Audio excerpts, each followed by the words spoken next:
কলম্বো টেস্টে দুর্দান্ত খেলা বাংলাদেশ আজকে দ্বিতীয় টেস্টে এসে তেমন একটা সুবিধা করতে পারেনি ব্যাটিংয়ে। ওপেনার সাদমান ইসলাম ৪৬ রান করেছেন। এছাড়া দেখার মতো 50+ স্কোর আসলে কোনো ব্যাটসম্যান আজকে করতে পারেনি। আর যার কথা না বললেই নয়, তিনি হচ্ছে আমাদের এনামূলক বিজয়, যাকে নিয়ে দর্শকদের এত আশা আকাঙ্ক্ষা ছিল।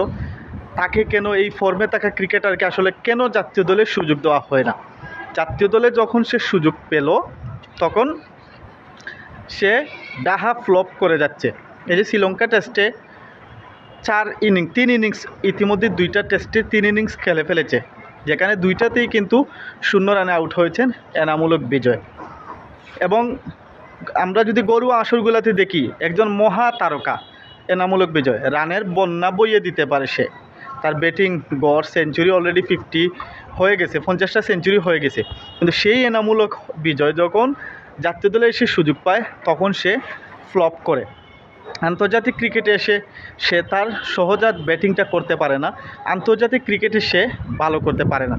সিলেট টেস্টে 2টি ইনিংসেই সে 39 রান করেছিল।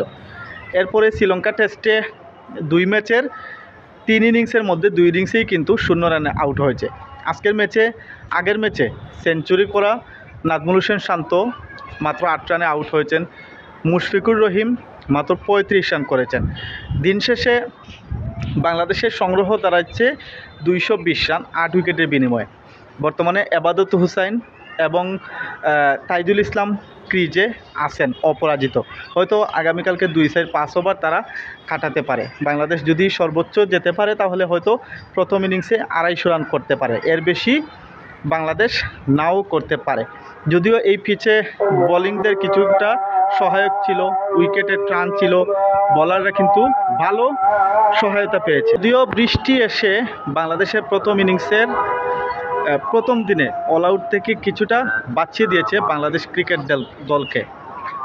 প্রায় 19 ওভার খেলা হয়নি বৃষ্টির কারণে, আর এই কারণেই বাংলাদেশ দ্বিতীয় দিন পর্যন্ত যেতে পেরেছে।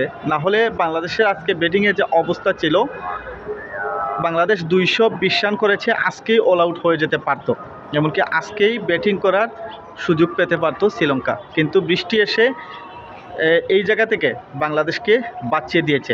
আগামীকাল থেকে বাংলাদেশের বা শ্রীলঙ্কার দ্বিতীয় ইনিংসের খেলা শুরু হবে বা দ্বিতীয় দিনের খেলা শুরু হবে। এখন দেখা যাক যে শ্রীলঙ্কার বোলাররা যেভাবে তারা সহায়তা পেয়েছে, যেভাবে পিচের টান পেয়েছে, সেইভাবে বাংলাদেশের বোলাররা কি আসলে টান পেতে পারে বা বাংলাদেশের বোলাররা কতটুকু ভালো করতে পারে। অবশ্যই এই ম্যাচ জিততে হলে তাইজুল ইসলামকে, নাহিদ রানাকে, এবাদত ইসলামকে জেগে উঠতে হবে।